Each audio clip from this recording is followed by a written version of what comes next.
Taylor, thank you so much for joining us again. I'm so happy to be here. It's my pleasure. Yeah. So real quickly, can you give a brief introduction of who you are? Sure. I'm a messy human, but in my professional life, I run an organization called Humanity Shared, and we're largely wanting people to help find the possibilities they can't see for themselves through mindfulness, through movement, through nervous system regulation, to help people unravel where they came from and find themselves in the world that we all live in that's so difficult and challenging, really grounded, present, and peaceful. One of the things I admire about you so much is that you start with, I'm a messy human. Like I'm not holier than thou. Like you struggle with the same thing that the rest of us do. And so thank you for starting there. Yeah, I don't have any other place to start. Well, so, depending on where you look, there's a 60 to 80% correlation between clinically high levels of anxiety and ADHD, or these executive function challenges with many of our students and adults who struggle with this as well. How can we regulate our nervous system when we're so anxious? Yeah, that's such a great question. That's actually why we want to regulate.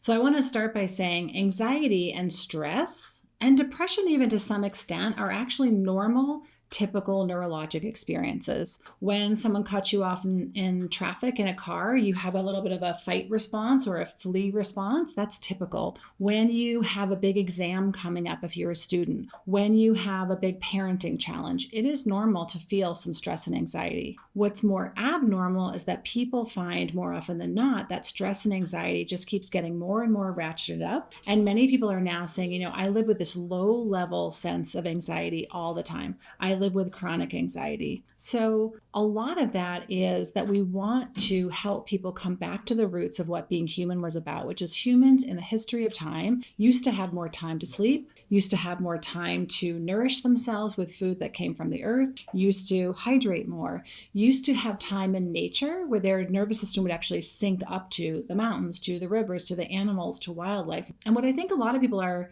forgetting, because we're almost like frogs in boiling water, is that over the history of time, we've been living in a more and more challenged and stimulating life, right? It's like, how many devices do all of us own? A lot. All of those devices beep, ding, send us messages, and they create a level of anxiety, an odd level of self-importance for a lot of us, an odd level of pressure, a sense of, in order to belong and feel connected to people, I have to respond at this Mach speed. We're cooking up a lot of anxiety. Society is giving us a lot of anxiety. We're at a time where politically, climate-wise, there's just a lot of global anxiety. And so we don't have a lot of support culturally and often in family systems to be able to learn how to slow down, check in, tune in, reattune, and go forward. And I think as people learn to make that part of their daily life, it's a game changer for how they experience their life. Yeah. So we laid out all the challenges and how we're expected to be on all the time.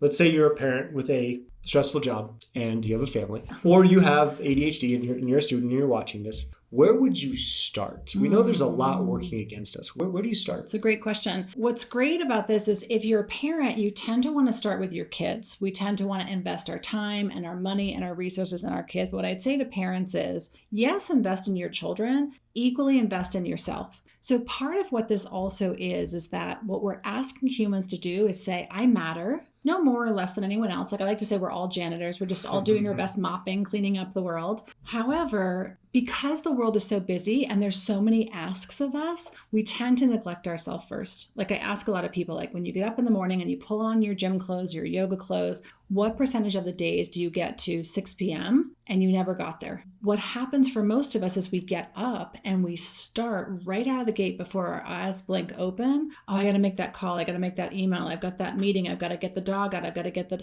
I gotta. And there's that kind of self-importance, like I have to do this. The whole world needs me to hold this up, which starts to create anxiety. And it creates a way of being that really disconnects us from us. So like really one simple thing I give a lot of people, and I use it myself pretty much every day. Before I blink my eyes open, I put my hands on my body and I say, who's in there? What do I need? And what do I want? And the answers to those questions help me rearrange my day. Because typically before we get up, for most of us, many days, often at least Monday through Friday, we have a pathway and a plan, right? We've got appointments and classes and all the things. But by checking in and recognizing, oh, who's in there is someone who's really blown out from yesterday's experience. What I need today is to get a really good workout in. What I need today is to leave room for a nap. I'm actually someone who's in here is dehydrated. I need to really focus on that. Those little bits of autocorrection do two things. Number one, they reorient you to starting the day with you. By treating yourself that you matter, you actually start to believe that you matter,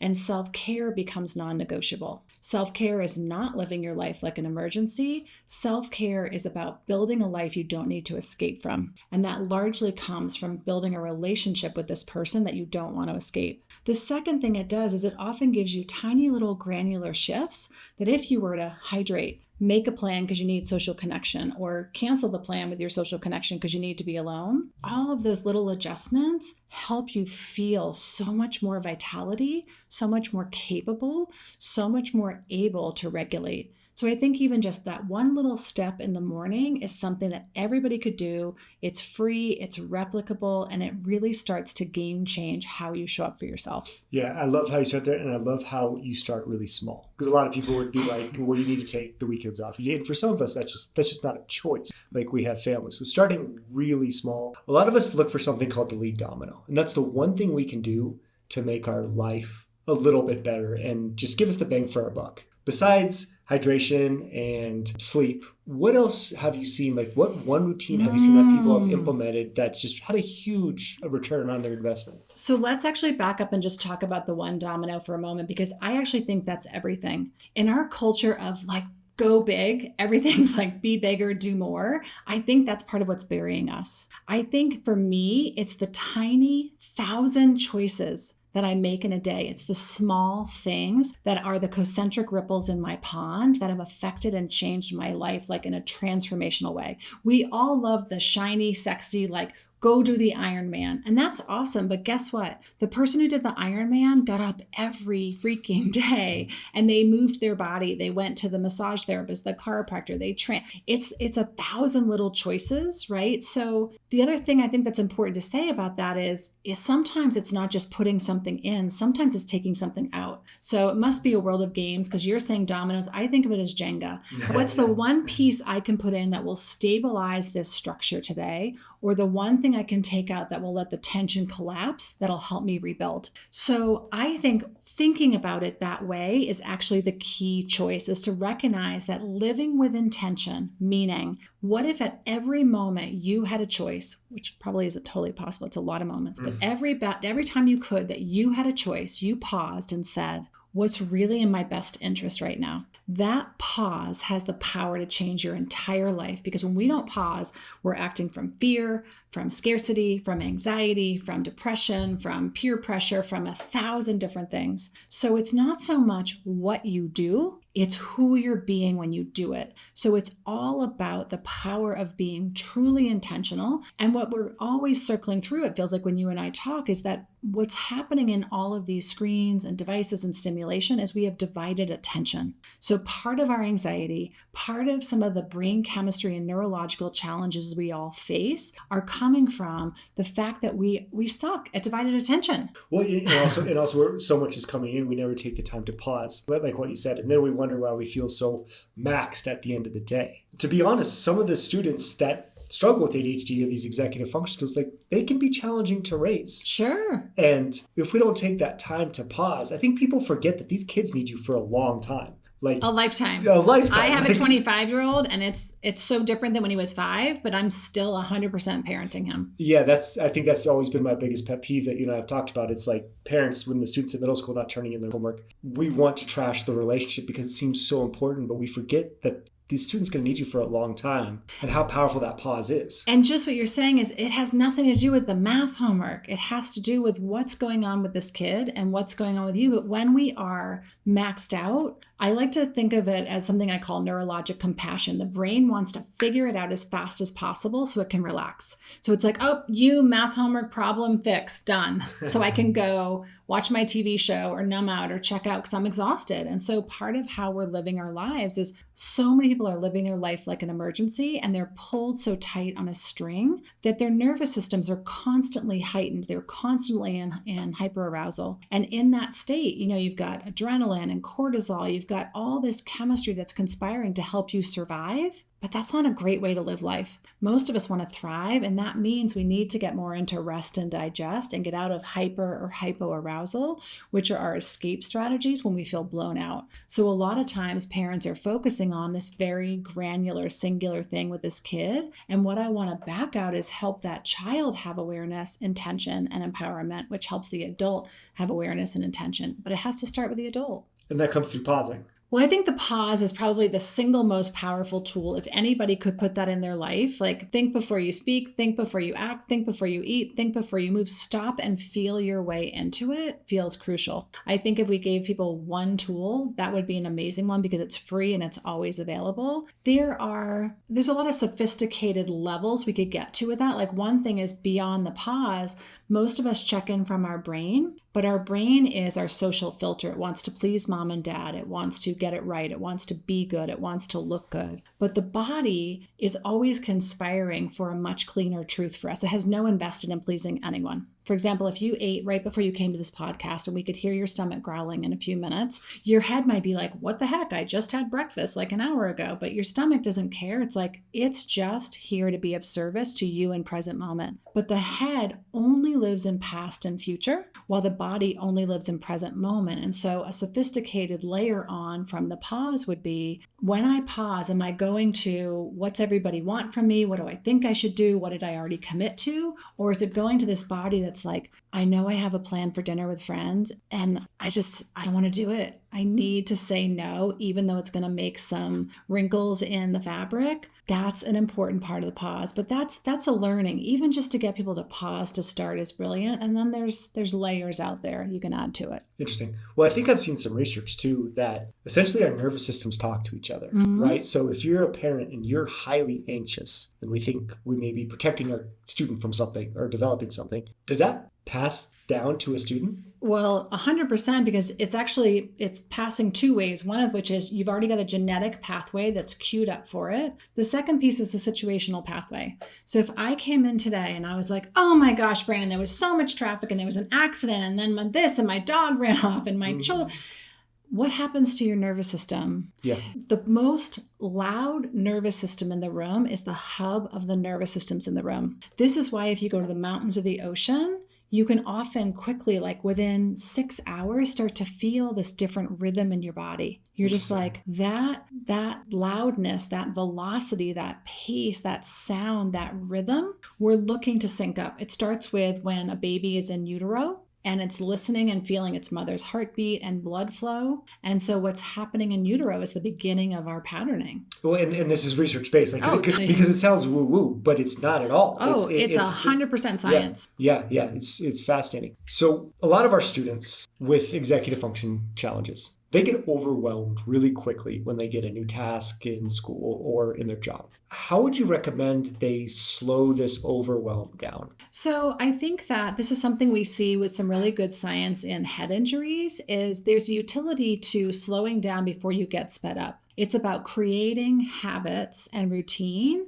about putting in the pause before you need it. Right? So again, if my overwhelm is a 10, it's like the dam has broken, and to mop that up is going to be huge. But if I just see a little water on the floor, I'm much more capable. So someone who knows they tend to get overwhelmed, what we want them to do is take the pause and then to learn over time, what's the pause going to look like for me that's going to be of service for me? Like I'm a person that like movement is medicine. So when I need to take a pause, my body can usually tell me I need to lift heavy weights. I need to run. I need to get out in the mountains up in a hill. I need to get on the Peloton and take a hard class that I can't stand because I need to get my heart rate up because that will give me a state change, right? For other people, they find stillness and quiet is really helpful. For other people, like playing loud music with their headphones on, having a dance party in their kitchen, that's regulating. So what's important to look at is time doesn't heal anything or the whole world would already be healed. But what we do with the time is really important. So if we're asking someone to put in a pause when they're overwhelmed, if we don't help teach them what to do with that, it just actually will cause more overwhelm. It's like saying to someone who's anxious, calm down, don't be anxious. And they're like, thanks, that is as unhelpful as possible. Yeah. So a class on teaching people like, what do you know about your life that helps you reset? that helps you feel better, that when you finish doing X, you're a little more here. You're a little less here. You're a little less on the ceiling. You're a little more in your feet and in your body. That's the thing. So then we would say to that kid, great. So we want to set up is when you're going to study and you get overwhelmed, we're going to already plan to put in every 15 or every 30, you're going to take a 5 to 10 minute break and you're going to do that thing. And so what happens is they start to train themselves to actually stop dreading it, start feeling capable that they can do it, and be given some skills to have a state change that they are in charge of, which normalizes that it's totally fine to have this, that we're all learning to work with the different ways that we're wired and built. And we just want to set ourselves up to be as successful as possible. My husband had a job interview this morning and he got up early. He likes to get out and do the Andrew Huberman, get your eyes at the sunrise as the light's coming up. And he walked the dogs and he came back and made coffee. And I went to check on him and he was meditating. And I was like, oh, this is amazing. My husband used to be that guy who was like, the sun was up and he was out the door and doing all the things. And here he's like, I wanted to really set myself up well today. There's money in the bank. There's muscle built over time. Is one of the things that I see happen for kids that have all sorts of overwhelm, executive functioning, anxiety is they lose confidence. They feel less capable than the rest of us. They absolutely are not. But we need them to have an experience in their body that is a state change where they can say, I can feel myself. I can feel the part of me that's grounded, even if the anxiousness is a layer on top. It's okay. I'm okay. I can work with this and I can continue to smooth out, to iron out those ripples till it starts to feel a little bit more settled and calm. The typical kid with ADHD gets 20,000 more negative comments than positive comments by the age of 10. So we're constantly getting this negative feedback. And so to be able to pause, because that's where some of that anxiety comes from, of right? course. We're constantly getting this negative feedback about move faster, be more organized, this and that. And so to take a second to pause and then have a parent who's going to be curious, not just tell you what to do, but be curious, like what you said, that's very impactful. And then in turn, what it's really actually doing is something more important, because at some point we have to, well, the Buddhists say around 20, you might say to your parents, thank you so much for all you did. I know you did the best you could, no hard feelings, but you're fired and I'm going to take. So what we actually want is for kids to feel empowered that that critic or that cheerleader and supporter is actually coming from within. And so whatever the parent's doing, we ultimately, if parents can get curious, it helps kids get curious. Like, oh yeah, what is happening for me, with an investment and an interest rather than a judgment. And so ultimately, even if the parents can't do this, we want to be able to give kids and teenagers and young adults this skill set, and even adults for that matter, because as we take over the job of parenting ourselves, so much of it is we were not taught self-compassion. Most of us have tremendous self-aggression and we absorb the aggression of others. Yeah, well, and there's a modeling component, correct? Often, especially our teenagers, they can be very defensive. And we know from the research that students don't listen to what we say, but they're watching what we do. How would you recommend parents model this? Yeah, you remind me, Maya Angelou used to say, people don't remember what you said or what you did, but they'll always remember how you made them feel. So I think if people who are watching this haven't watched Ted Lasso, please rush out and watch it maybe 3 times. I think there's so much brilliance in this curiosity versus judgment. When the line is tight, meaning there's tension, there's lack of sleep, there's stress, we tend to be very judgmental and not curious. If we're judgmental with ourselves, we tend to be very judgmental and not curious. So what we're looking for parents is to do their own work and live an examined life. How do you carry your stress? How do you do anxiety? How much is the way you were parented, the way you're parenting your kids? How much are you trying to use fear and control because it feels so hard and you don't know what else to do? Unpacking who you are as a person will definitely share with you and show you who you are as a parent. And most of us have things we could tidy up. And so I think that taking personal responsibility and owning your experience is a really important part for all parents. Again, they tend to want to just make sure little Johnny does his homework or Susie gets into, and it's back up. Who are you being and what are you modeling, right? I saw a kid the other day just cold clock his dad in the leg because it was a little kid. And it was that gets learned somewhere. Kids, fortunately and unfortunately, are like sea sponges. They are soaking up every bit of information they get every day and then wringing it out at night when they sleep. And then they're dry and soaking it up, which is why parenting's so exhausting. And also why it's really humbling to recognize that your kids are watching every minute. Yeah. That's a lot. So slowing it down and even just saying to your children, like, I'm really trying to be a better version of me so I can show up better for you. That's like an amazing broad brushstroke that can go a long way. Yeah, because there's a lot of anxiety that parents can feel knowing that their kids are watching them. Yeah. And so just being honest and transparent, being like, it's messy. It's messy. I'm doing my best. I'm doing my best, and right. sometimes I get frustrated, and I apologize for that. However, I care about you, and I care that you get to school on time. And right? I'm trying to do better, Yeah. and I'm requesting you try to do the same. And even just the apologizing, I think we carry so much shame as humans. We're so afraid to own something of like, how will people see us, or we'll look less than or weak. And I find that you don't get any street cred with kids if you don't own your stuff. They can smell your BS. You can try to mask it all you want, but nobody's going to find it faster than a teenager. But when you own it and you can own your humanity, I find that people are pretty generous with you, and it inspires them to do the same. But if you're going to zip it all up and package it like you've got it all figured out, you're letting kids know you're not the person they're going to come to when they don't have it figured out. And I don't know about other people, but I want my kids, my 25-year-olds still call me, and I want them to come to me to talk about things and talk through things and empower them to make choices and decisions. But I so value that they value my opinion. And I hope it's because I've been really curious and really humble. And I'm still always going back to them and saying, I don't think I cleaned that up enough with you. Should I take another pass at it? And they're like, oh no, or good, or whatever it is. But like, we've built this relationship and we're still building it. And I'm still apologizing and cleaning it up. Because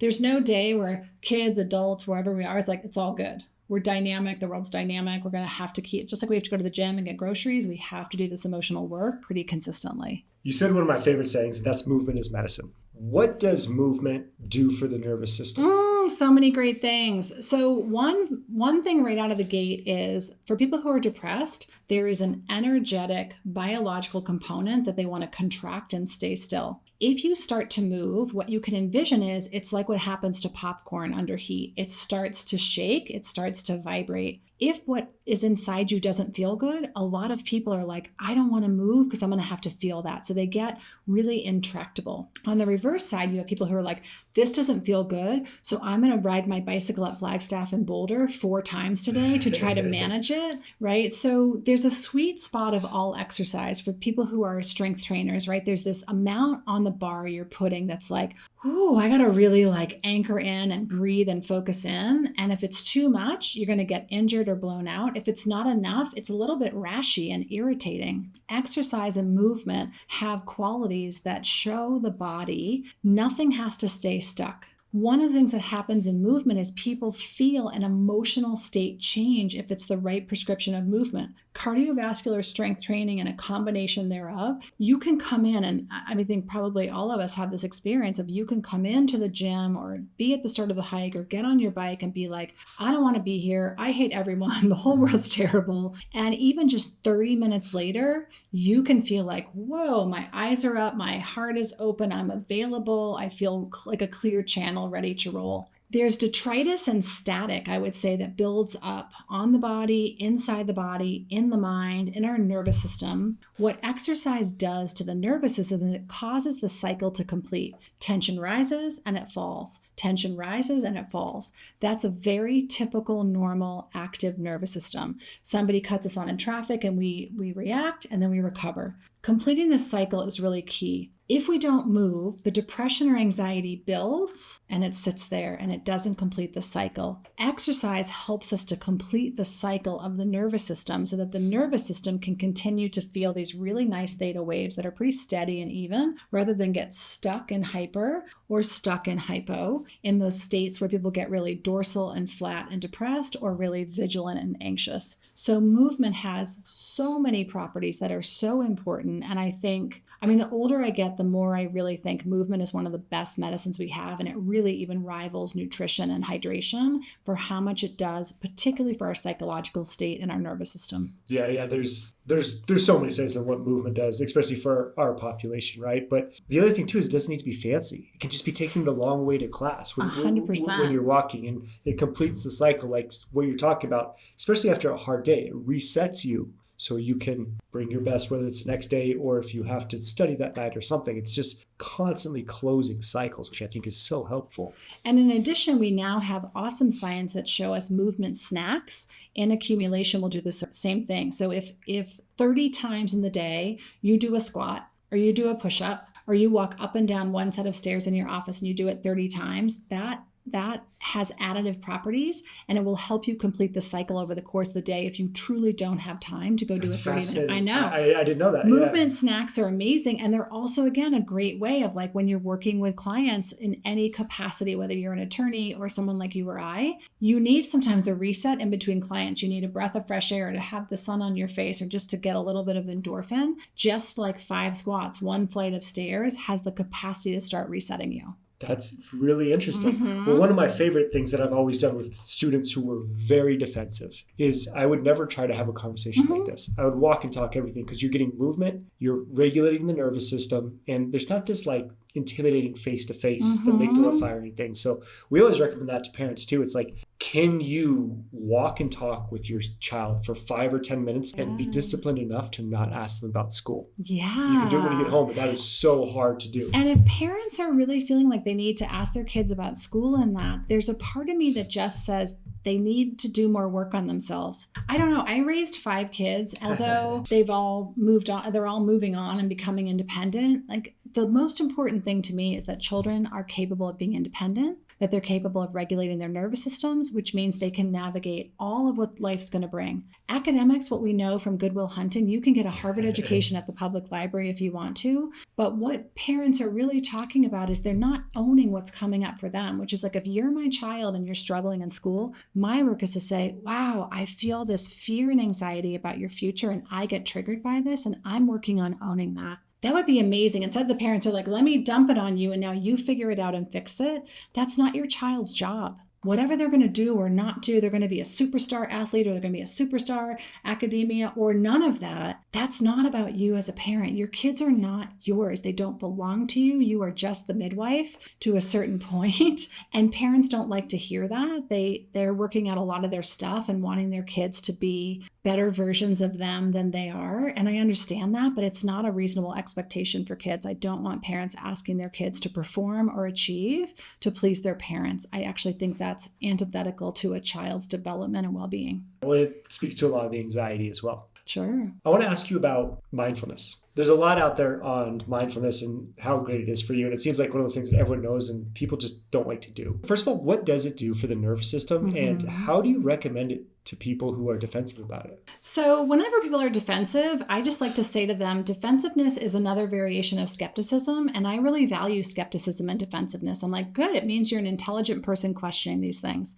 which just lets that person feel seen and invited into the conversation and valued. And I think skepticism is great because it says to me they care enough to have an opinion and to be like, I don't know if that works. Great. What I say to them is, don't take my word for it. Don't take the book's word for it. What I want you to do is have an experiment. I want you to actually try it for a period of time. 30 days is my magic number, not because it's magic, but if you try to practice that, if you commit to practice that, you might, if you're brand new, get 15. That would be amazing. That would be probably enough to help you to start to see it. The benefits of mindfulness are so profound on the nervous system. And one of the first things is it's just helping people to start to recognize, holy Christmas, there is a super highway going on in here all the time that I'm not even that aware of. There's a super highway of feeling going on here and a super highway of thoughts going on here. And both of those things are not experiences that I'm having. They have me like a dog on a collar and they're yanking me all over town. And when people start to realize quickly like, oh, this is what's happening in here, and I could actually learn some things that would give me agency and empowerment. And I think most people are looking for peace and calm. Our culture markets happiness. I think that's baloney because if I found out today my child broke his leg, I wouldn't be happy. But like I think of my 2 biggest hiking poles in life are peacefulness and ease so that no matter what's happening, I can be steady. That has helped me get get through the darkest, most difficult days of my life. So mindfulness is simply to pay attention. And in a world of divided attention, it's an insane commodity because most children nowadays don't even know what that means because they don't have almost any time in their life where they're not dividing their attention. It's a core complaint we hear all the time, right? It's like, oh, I can't pay attention. I need medication. I can't pay attention. Like you're saying, it's a great way to just pay attention. And it's not going to cure everything, like you said, but it just at least makes you aware. That's right. Especially when some of us are built like you and I,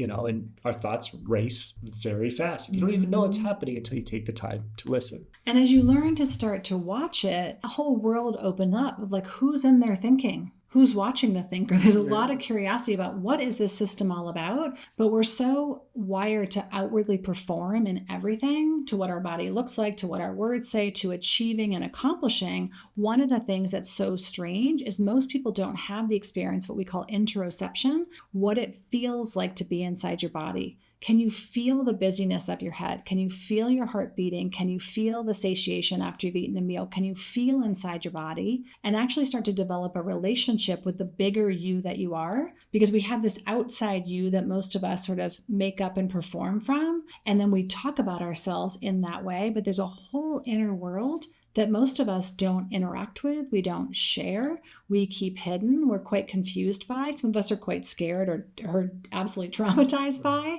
but all of it is part of you. And as you start to bring all of yourself forward, you start to feel the truth that it all belongs. And the more comfortable you get with bringing all these pieces of yourself forward, the less you have for anxiety, the less you have for attention distraction, you start to feel more comfortable at home in your own skin. The longest relationship you'll have in your life is the one you have with yourself. And I cannot recommend enough that people spend a lifetime understanding that. Some people are taught that's selfish or navel gazing, but what I would say is the people I know who practice the least amount of self-care end up being the most selfish. They hijack people emotionally, they throw up their stuff all over people, they steamroll on people, they aggressively beat people back, they avoid conversations and difficult things we have to work through. But the people who take care of themselves the most beautifully end up having a tremendous amount to give away because they're full and they're coming into it from this grounded, peaceful place that people are like, I want that. Yeah, no, it's a great place to end too, because a lot of us, if you are an adult with ADHD, like we've accumulated some stuff. I think everybody who's a lot not. of stuff, right? I can only speak to our expertise, but you've accumulated a lot. And so